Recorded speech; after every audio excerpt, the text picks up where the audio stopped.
Oh man, this is that moment of truth. This is that moment of truth where I wait for it and I hope that everything's okay. I just hope that everything's. Where are you, YouTube? You showing up? We just got YouTube and Rockfin today. We're not on the Twitters. There we go. Rockfin's alive. Yeah, and YouTube's alive. Rockfin was first. We had Rockfin first. Then we had YouTube. It was switched over or whatever. Usually YouTube's first, but today Rockfin was first. What's up, everybody? How are you? Good to see everyone.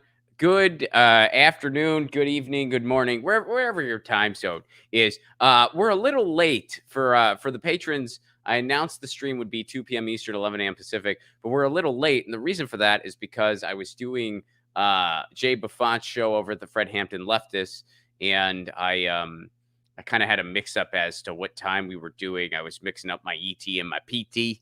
You know what I mean?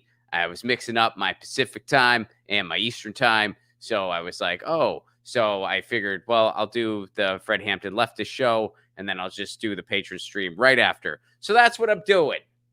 That's what's going on. For everyone that got to check me out over on that show, thank you so much for checking it out.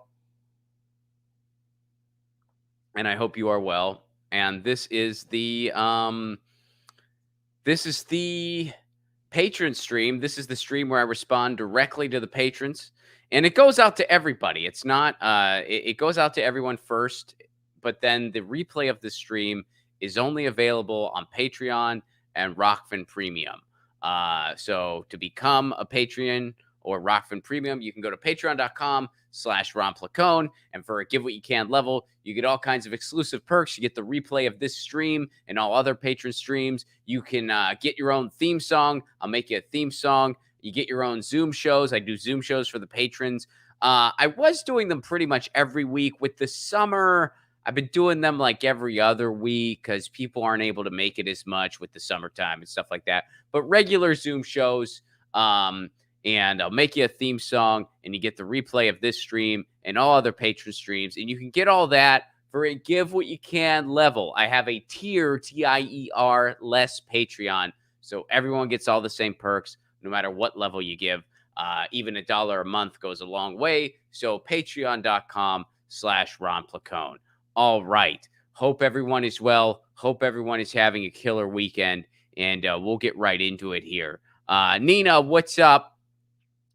You say, with the U.S. military withdrawal from Afghanistan echoing its ignominious retreat from Vietnam almost 50 years earlier, perhaps it's a good time to reflect on the fact that overwhelming firepower and vast technology superiority is no guarantee against a determined indigenous resistance. One small anecdote might shed light on how this can be. During the war in Southeast Asia, the U.S. Army deployed an ultra sensitive electronic noise backpack to try to sniff out sweaty but otherwise invisible enemy troops in the dense jungle undergrowth. Unfortunately, the device either detected the smell of their own troops, including the operator himself, or was spoofed by the North Vietnamese hanging out buckets of shit and piss to ferment in the tropical heat and overwhelm the high-tech gizmo. Looking at the results of the 20-year effort, quote unquote, in Afghanistan, it seems that some lessons are just never learned. In other words, our military might isn't helping things around the world. I feel like that's that's a very brief way to put it. What we're doing around the world isn't making anything better, and that's especially an important theme right now as people are trying to justify what we're doing in Afghanistan. They promised to leave Afghanistan. We've heard this before. We've been hearing it for 7 years now. We've been there for 20 years. We've been in Afghanistan for 20 years. 20 freaking years we've been over there. And now they're saying it's to protect women. We're doing it to protect women, even though our imperialism caused the brutal situation in the first place. So our imperialism caused this horrific situation, and we're going to solve this horrific situation with more imperialism. Does that make sense to anybody? No, it freaking shouldn't. But that's what they're selling us. That's what they're selling us. And who makes money? These weapons manufacturers. Nina points out an example of this high-tech weapon that didn't even fricking work, but I'm sure people made millions off of it. It was supposed to detect people. It didn't do that, but I'm sure people made tons of money off of it anyway. And by people, I mean an elite few. Uh, so there you go. We should be out of Afghanistan. We should have never been in the first place. It was all based on a bunch of bullshit. They were going into different countries on behalf of the new American centuries. It wasn't about capturing Osama bin Laden. They didn't even do that until years later. It wasn't about capturing him. It wasn't about justice for women or any marginalized group.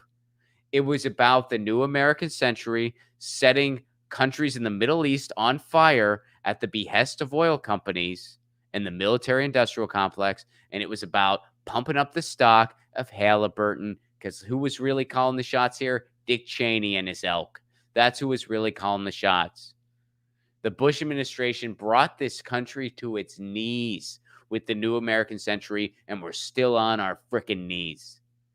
20 years. And if you parrot these ideas that, oh, no, our imperialism is a force for good because of da da da da da, you're doing the CIA's work for them. You're doing the Pentagon's work for them.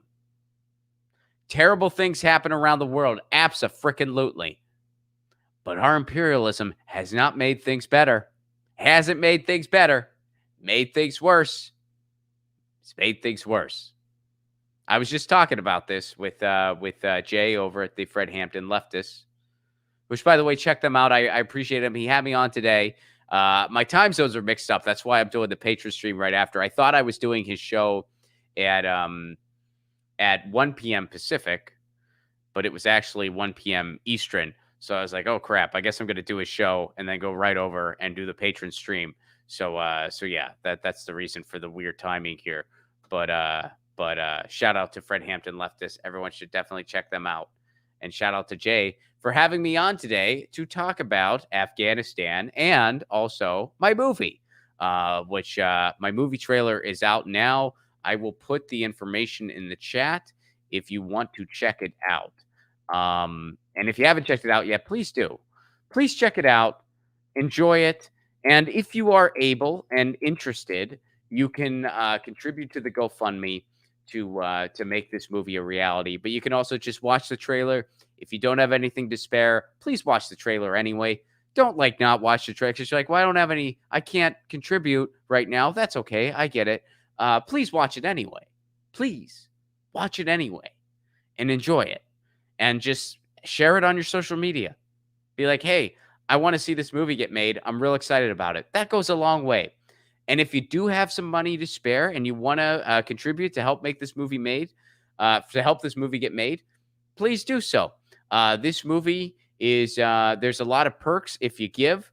There is, we're going to give behind the scene footage to people. We're going to document a lot of stuff behind the scenes and share that to the people who gave to the GoFundMe. You get a shout out on Get Your News On with Ron. I give you a public thank you on a Get Your News On with Ron stream. And you can even get access to a virtual screening complete with a Q&A with various cast members. So there's a lot of fun perks for those of you who have the ability to give and are interested and able to give. You can go to the GoFundMe to learn all about it and to just watch the trailer itself. Please do so. This is the biggest undertaking I've ever taken on in my life. That's, yeah, biggest undertaking I've ever taken on in my life. And I'm excited. I'm very excited. So you had me on to talk about that today. And, I'm going to talk about it briefly now. You're going to hear me talk about it an awful lot because it's, the biggest undertaking I've ever done in my life. You have those moments in your life where you're like, this is a go hard or go home moment. This is a go hard or go home moment for me, is making this movie. And I'm going to do everything I can to make this movie a reality because, you know what? I am home. I'm home in San Pedro, and I got a freaking movie to make right here in my backyard. And that's what I intend to do. Oh, and the other cool thing about this movie that I mentioned to Jay, and I'll mention again here, is that there's a piece of the movie. It's hard to describe, so I won't go into detail yet. But just all you need to know right now, there's a section in the movie where I'm gonna need news stories. It's not a real news story; it's a fictional news story for the movie. But I'm gonna need news stories done by actual YouTube channels. So I'm hoping a bunch of YouTube channels will want to submit an actual clip for the movie. So then when this movie gets made and it's being shown, hopefully at film festivals and theaters all around the freaking world, a bunch of YouTube channels are going to be on the big screen. Isn't that cool? A bunch of YouTube channels you know and love are going to be on the freaking big screen. So I'm excited about that. I'm really excited about that. So yeah, and you can learn more at if you go to I dropped the link in the chat. If you're catching this later, you can go. You can find it on Rockfin. You can find it on YouTube. You can find it on Patreon. But you can also just go to GoFundMe.com, type in Left at Wall. That's the title of the movie, Left at Wall. You can watch the trailer, make a contribution if you're interested. You get the idea. You get it. This is the casual stream, folks. For anyone tuning in late, this is the patron stream where I respond directly to the patrons and what they shared. And the replay of this stream is only available on Patreon and Rockfin Premium. So it goes out to everyone now. I know there's always someone in the chat who goes, I'm not a patron, but I'm watching this. Ha ha! It goes out to everyone initially. Everyone can catch it live. I don't like to put any of my content behind a paywall the whole time. So everyone can catch it live. It's for everybody. But the replay is only available on Patreon and Rockfin Premium. And again, if you want to become a patron, patreon.com/RonPlacone. For a Give What You Can level, you get the replays of all the patron streams, exclusive podcasts not available anywhere else, exclusive stand-up clips not available anywhere else, exclusive info about my movie not available anywhere else. You get a theme song. I'll make you your own theme song. Life is too short not to have your own theme song. If you join my Patreon for a Give What You Can level, even $1 a month, you get your own theme song. Come on. Patreon.com/RobLaCode. All right, Nina. Oh, Nina, you highlight this. Oh, this is incredible. This is important to remember. All right, so I'll read what Nina wrote here, but Nina brings up something that is legendary. And if you've never heard it, I guess I can play it. Here, let me pull it up and see if I can play it here. I don't know if I can play it because actually I don't think I can because of copyright issues. But damn, but I can direct people to it. It's from a movie, so I think I would run the risk if I actually played it. But yeah. All right. Well, I'm not going to play it, but I will talk about it. So here's what Nina says.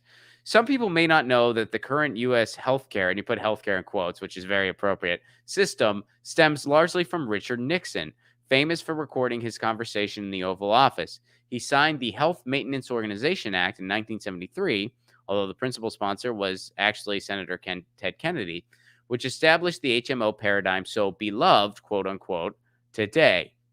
Sarcasm noted and appreciated. Nixon was strongly influenced by his close advisor, John Ehrlichman, as shown in a 1971 meeting transcript highlighted in Michael Moore's film Sicko. So this is in the movie Sicko. And this conversation was on tape where they basically hatched the idea of for-profit healthcare. And it is so, I mean, I remember when I heard this, and the first time I heard this was in the movie Sicko. And actually, you know what? Now that I think about it, I think I actually heard this conversation or saw the footage from this conversation in a college class. I think. Shit, now I'm trying to remember. I think because there was this class that I took. It was actually a psychology class where they talked about the healthcare system in the U.S. and the need for single payer. And I think they actually showed us this clip in that class. I think. But I could be wrong, and it might have been Sicko was the first time I saw it. But nonetheless, I've seen it a couple times, and every time my hair sticks straight freaking up on my head. It just drops your jaw because it's just so. Here, I'll read the transcript. How about we do that? It's evil. Like it sounds like two evil masterminds talking about how to hurt people. And this conversation led to generations of medical bankruptcy, of medical debt, of preventable deaths. Isn't it amazing? I mean, when you take a step back and you look at the US healthcare system, like, first of all, even before the pandemic, and then even more so during, leading cause of bankruptcies in the United States, medical bills. So, what did the United States government do as a solution? They proposed that nobody should go to court without a lawyer. They proposed a program to help pay for lawyers of people filing bankruptcy because of medical bills. That's what Joe Kennedy did. That was their solution. And then later during the pandemic, keep in mind, a third of all the people who died because of this pandemic would likely still be alive if we had universal health care. If we had universal health care, a third of everyone who died would still be alive. So anyone who tells you that the pandemic and single payer healthcare, I don't know how that would make a difference. I don't know how that would, if we had Medicare for all, I don't know how it would make a difference. Yeah, it would, because a third of all the people who died would still be alive. Yeah, it would make a big frickin' difference. A big one.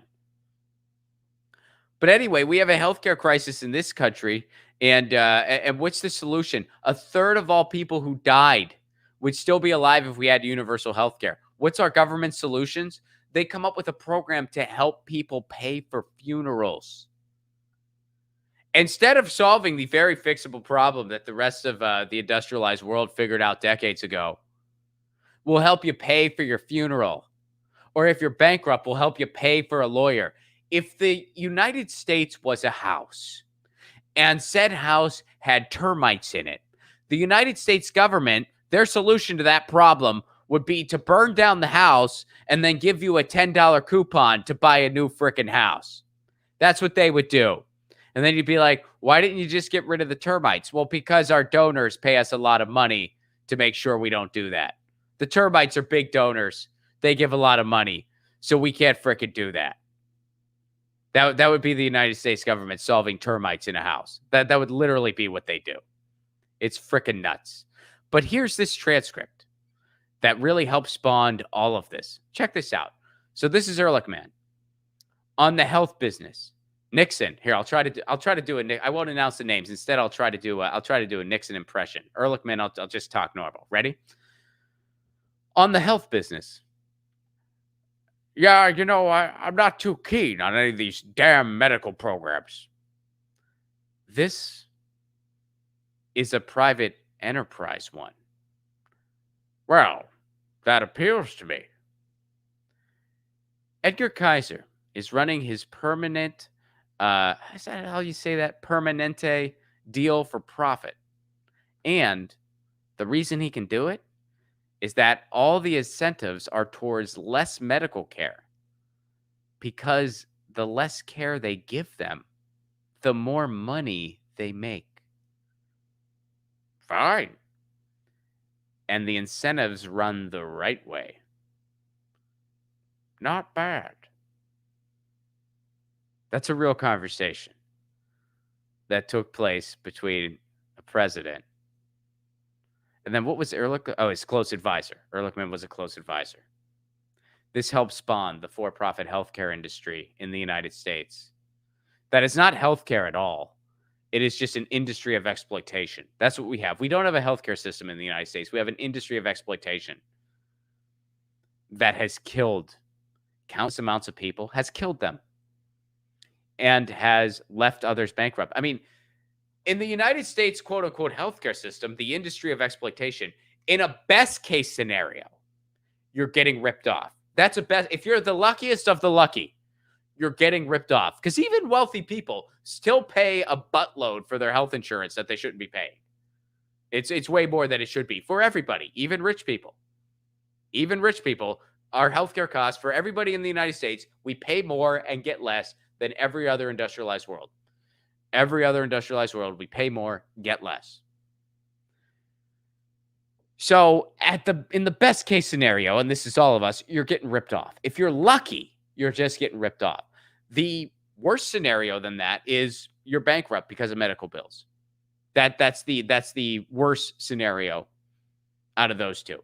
Best case scenario, just getting ripped off. A little bit worse, you're financially burdened for the rest of your life because of medical bills, because of this brutal system. And if we had a universal system, you'd be fine.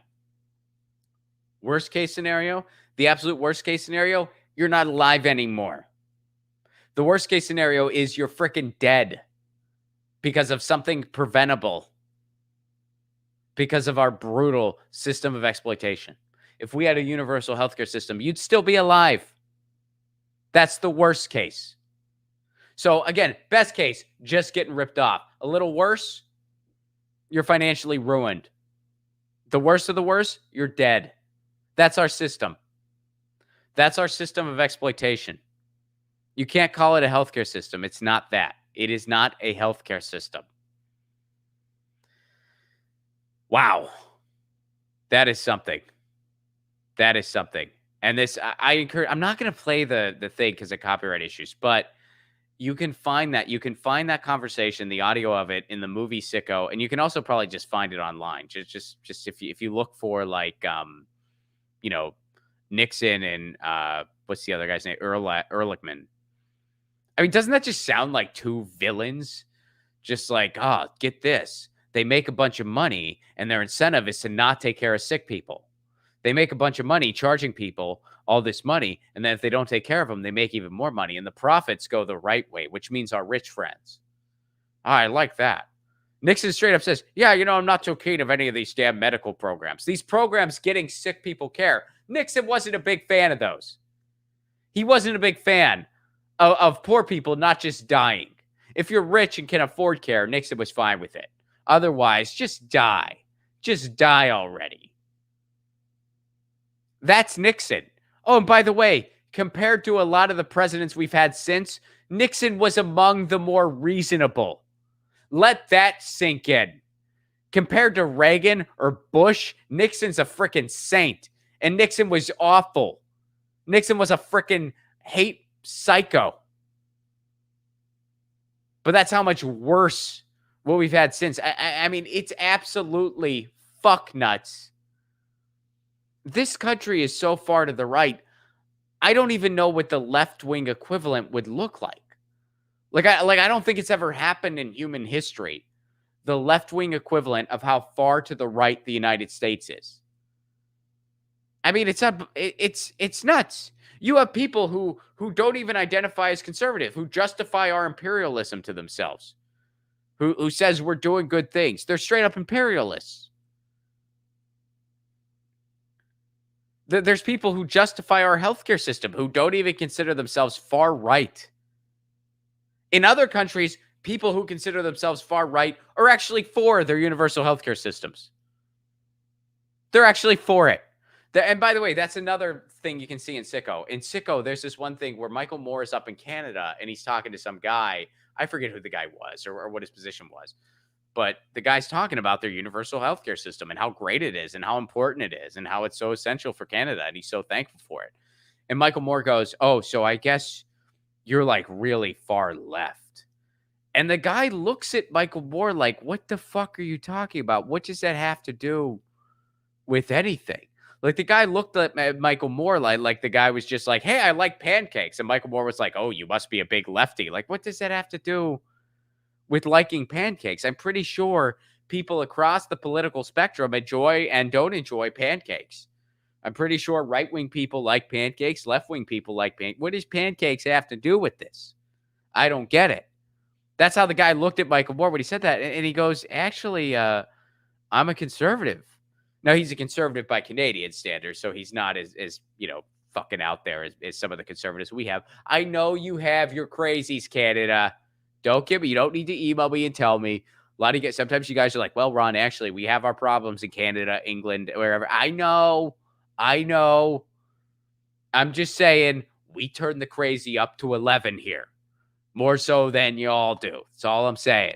I know you have your problems. I know Justin Trudeau is not great. I know Boris Johnson over in England is terrible. I know that. But man, they don't touch the bar we set. That's all I'm saying. And anyway, he said, no, I'd be considered a conservative. And Michael Moore was like, oh, and it was, the point of it was to illustrate a point. In other countries, I'm not saying that there's no politics in healthcare at all. Of course there is in other countries. And, something that I said to everybody from other countries who are watching this right now, I have actually changed the way I like to talk about things because of some of the emails that y'all have sent me. I've gotten emails from some of you in England and in Canada, but I um I used to say it's wrong that we don't have the healthcare system that other industrialized countries take for granted. And I don't say that anymore. And the reason I don't say that is because some of you guys have emailed me and you said, Ron, with all due respect, I get what you're saying, but we don't take it for granted. We fight tooth and nail for it. We have right wingers in our country too, and they're trying to take money away from our NHS. They're trying to take money away from our universal system. Um, and so I've changed my tune on that. I try not to use that verbiage anymore, and if I ever do, it's not intentional because I that's a very fair point, and I don't want to try to make light of that. And when I was saying, "Oh, it's England and Canada, and they take it for granted," I didn't mean it as a way to put people down or say like, "Oh, they take it for granted." That wasn't how I meant it. I meant it in a way of other countries figured this out decades ago. That's how I meant it. But I get how like it might have it might have come off differently than how I intended it. So I try not to say that. I try not to say something that y'all take for granted in other countries because you're right, you don't take it for granted and I didn't mean to imply otherwise. So what I say instead is these are it's wrong that we don't have the healthcare system that every other industrialized countries figured out decades ago. That's what I say instead. Not that they take it for granted, because you're right, you don't take it for granted. And I didn't mean to imply otherwise when I used to say stuff like that. So instead, I say the system that they figured out decades ago. Other countries figured this out decades ago. And we know what the answer is in the United States. We just choose not to. So anyway, that's all I'm saying there with that. Um Thank you for that, Nina. And please, everybody, watch that audio. Listen to that audio. I hope my Nixon impression was solid. I hope you all appreciated it. Um, and let me go over to the chats here. Let me check out the chatty chat to the chats. Mr. Methuselah. Did I say that right? Let me know if I said that right. Mr. Methuselah. China is planning for the next 1,000 years. They are spending their resources on their people versus the war machine and will rule the galaxy and beyond. Yeah, that's the thing. I mean, I'm not saying that China is, this perfect actor on the world stage. They're certainly not. And they're certainly a big polluter. But China is also investing in a lot of green projects, a lot of them. And China's doing that all around the world. So yeah, China's doing that. They're actually planning for the next 1,000 years, and they're spending their resources on their people versus the war machine and will rule the galaxy and beyond, according to Mr. Methuselah. China is doing a lot more when it comes to green solutions than the United States is. They definitely are. And, that's one of the reasons why when it comes to climate change, I look to the world. I really do. Like the only place I find hope is when I look in other parts of the world. When I look at what places like Denmark are doing, and Norway and Sweden, and how they've been able to lower emissions so much, and places in the world where they've actually declared a climate emergency and they're doing something about it.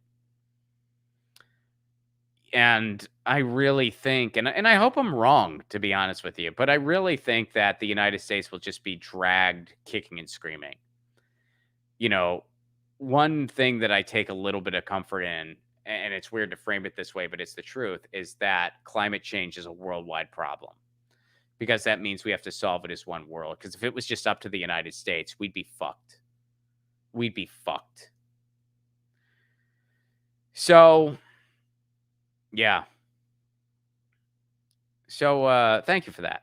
Melissa H, what's up? How are you, Melissa? I haven't seen you in a while. I hope you're doing well, and it's good to see you. I hope all is well at Recycled Reading. Melissa owns a wonderful book and music and instrument store in Vermont that I hope to visit in person someday, very soon, probably in 2022. But anyway, you say the tapes of Watergate discussions were probably the least horrible conversations that were had in Nixon's Oval Office. Love you, Ron. Thank you so much, Melissa. Yeah, right? Because it's like there's other conversations like this that brought about the for-profit healthcare industry. I'm with you. Thank you very much for that, Melissa. Ray Foley, what's up, buddy? Also, have not seen you in a while. Hope to see you in Chicago in the fall. Which, by the way, we're coming to Chicago. Get your tickets. Don't wait. Blah blah blah blah blah. Propaganda is key for the empire. Our school system, television, etc. Frank Zappa, great quote. The illusion will continue. Right on. Shout out to Frank Zappa. I'm not a huge Zappa guy. I appreciate it. I enjoy it. I enjoy Beefheart too. I think I like Beefheart a little more than Zappa. And yeah, that's just my personal preference there. I really appreciate what they did. I mean, that was pretty badass.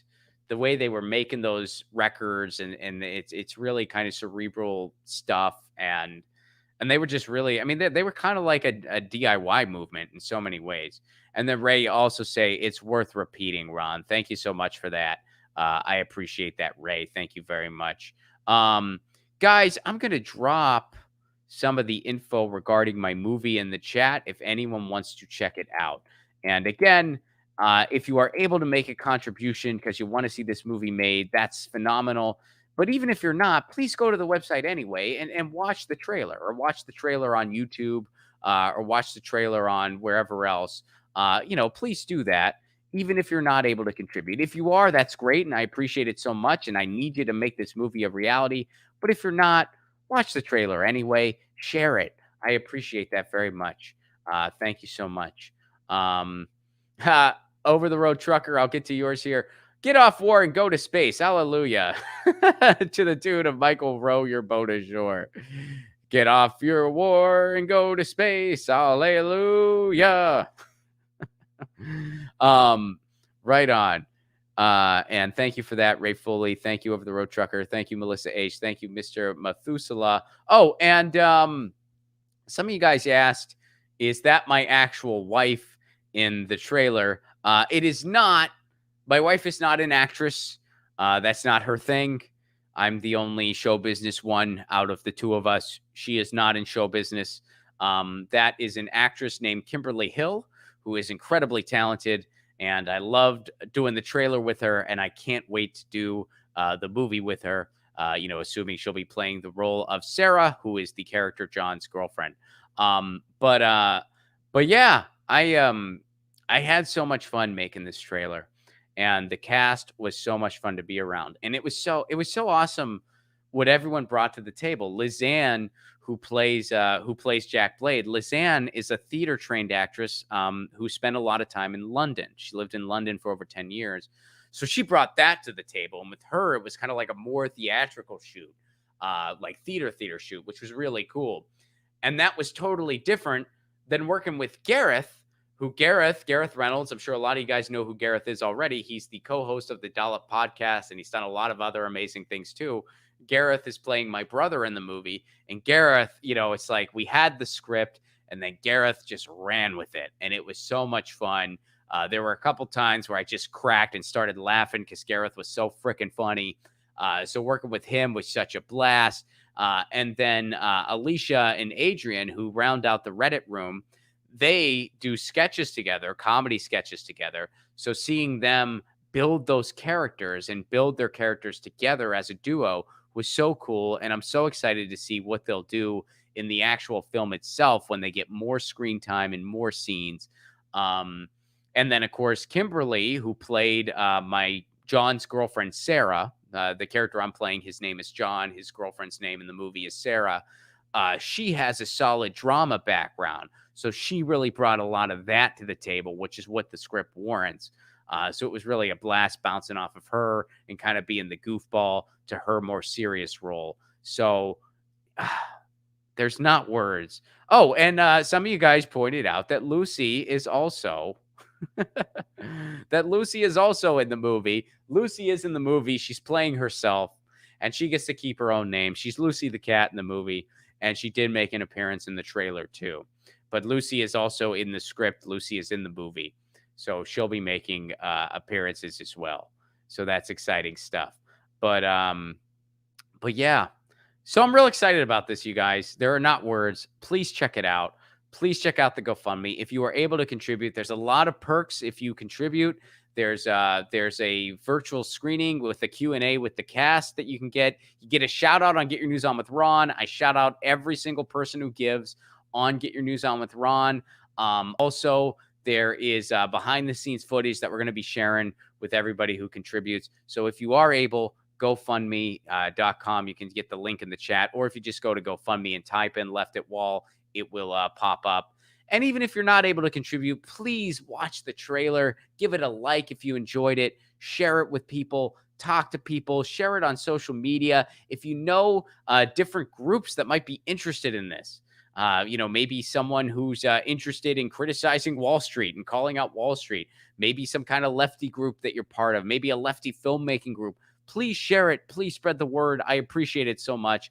This is the biggest project I've ever undertaken in my life, and it mixes all of the worlds that I'm part of into one project. It mixes the world of YouTube because there's a part where YouTubers are going to be in the movie. It mixes the world of content creation. It mixes the world of comedy. It mixes the world of film, obviously. It mixes all of those worlds in a movie that has a very staunch anti-capitalist message. I've been wanting to get into scripted for a long time, and this movie is my stake in the sand, so to speak. And a lot of it's filmed at a beach, so there you go. So thank you so much for being part of this journey, and thank you so much. And to all the patrons and Rockfin Premium members, I would not have gotten to this point if it wasn't for you. So thank you so much for your support and for keeping Get Your News On with Ron on the air and for letting me do what I do, because without you, without the patrons, without the Rockfin Premium, none of this would be possible. So thank you so much. Thank you to Nina for this week's topics. Thank you to Mr. and Melissa and Ray for this week's super chats. Thank you so much. And also, tour dates, I got them. Don't wait. Get your tickets. Go to ronplacone.com for all those tickets. Graham Elwood and I are hitting the road again. We're getting back out there. Hopefully the world is in a place where we're still able to tour. That's our goal. So yeah, but don't wait. Get your tickets. San Francisco, we kick things off in San Francisco in September 11th, actually. Grab those tickets. Don't wait. It's a matinee show. San Francisco, Sacramento, Los Angeles, Tucson, Tempe, Detroit, Cleveland, Pittsburgh, Philly, New York City, Washington, D.C., Asheville, North Carolina, Jacksonville, Florida, Gainesville, Florida, Orlando, Miami, Tampa, Nashville, Louisville, Indianapolis, Chicago, Minneapolis, Madison, Atlanta. We're trying to figure you out. We're working on it. But get your tickets, ronplacone.com. Again, that is ronplacone.com. Don't wait. Get your tickets now. Boom. Yeah. So there you go. And thank you, everybody, for checking out the movie trailer. I appreciate it so much. Again, thank you, Nina, for this week's topics. Thank you, Mr. for the super chat contribution. Thank you, Melissa, for the super chat contribution. And thank you, Ray, for the super chat contributions. I appreciate it very much. This has been the patron stream and Rockfin Premium stream. Again, it goes out to everyone, but the replay only available on Patreon and Rockfin Premium. And to become a patron, you get all kinds of perks. You can download my album in its entirety. You can get your own theme song, all kinds of fun stuff for a give what you can level. Even $1 a month goes a long way. Patreon.com/Ron Placone. Guys, enjoy the rest of your Sunday. As Nancy Pelosi would put it, morning. Good morning, Sunday morning. Still morning where I'm at, actually. It's not noon yet. Have an awesome rest of your Sunday. And you know the drill. Lucy says meow, and I say peace. I say peace, love, and a general strike. Peace.